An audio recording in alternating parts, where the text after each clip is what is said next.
আসসালামু আলাইকুম রহমতুল্লাহি ওয়া বারাকাতুহু। দর্শক শ্রোতা, আপনারা দেখতে পাচ্ছেন যে আমাদের বাংলাদেশের নতুন টাকা বের হয়েছে। মুসলমানের বিরুদ্ধে কত বড় ষড়যন্ত্র করতেছে। আসলে স্বৈরাচার পালানোর পরেও মানুষ যে মুসলমানদের বিরুদ্ধে অনেক কিছু করতেছে, তাই টাকা দেখলেই বোঝা যায়। যে আগে আপনারা দেখতে পাচ্ছেন, এটা ছিল আমাদের এই আগের টাকা, 20 টাকার নোট, যেখানে বাগেরহাটের মসজিদ দেওয়া ছিল। এই যে আপনারা দেখতে পাচ্ছেন বাগেরহাটের মসজিদ। আর এই নতুন টাকাটা যে বের হয়েছে, এখানে দেখতে পাচ্ছেন, এখানে ওরা এই যে কান্তজিউ মন্দির একটা ছবি দিয়েছে, মন্দিরের ছবি, মানে মুসলমানের পকেটে পকেটে মন্দির দেওয়া হয়েছে, যে মুসলমানরা পকেটে পকেটে এখন মন্দির নিয়ে ঘুরবে।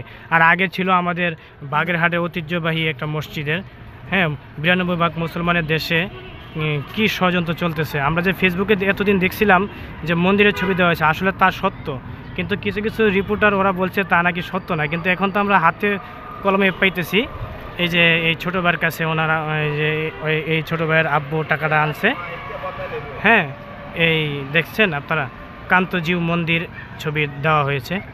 তো এই হইল দেশের পরিস্থিতি, মুসলমানের বিরুদ্ধে কত বড় ষড়যন্ত্র করা হইতেছে। তোমার টাকাটা কে আনছে? তোমার আব্বু না, মনে হয় মতিঝিল থেকে কিনে আনছে। নতুন টাকা বের হয়েছে।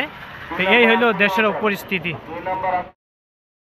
রহমতুল্লাহ, এই হলো বাংলাদেশের নতুন 20 টাকার নোট। যে এই ছাত্র কাছে পাইলাম। আসলে আমরা যে ফেসবুকে দেখছি যে মসজিদের পরিবর্তে মন্দির দেওয়া হয়েছে, আসলে সত্যি আমরা যে ফেসবুকে আলোচনা দেখছি, এখানে আপনারা দেখতে পাচ্ছেন এই যে লেখা আছে কান্তজিউ মন্দির দিনাজপুর। মসজিদের পরিবর্তে মন্দিরের ছবি দেওয়া হয়েছে। মুসলমানের বিরুদ্ধে কত বড় ষড়যন্ত্র করতেছে দেখছেন। আগে ছিল বাগেরহাটের একটা মসজিদ, আর এখন দিয়েছে মন্দির। আসলে মুসলমানদের এই টাকা পকেটে পকেটে ডুববে এখন। এই হলো বাংলাদেশের অবস্থা। নতুন 20 টাকার নোট, এই যে একমাত্র ছাত্র ছোট ভাই তার কাছে ছিল, আমি নিয়ে দেখলাম।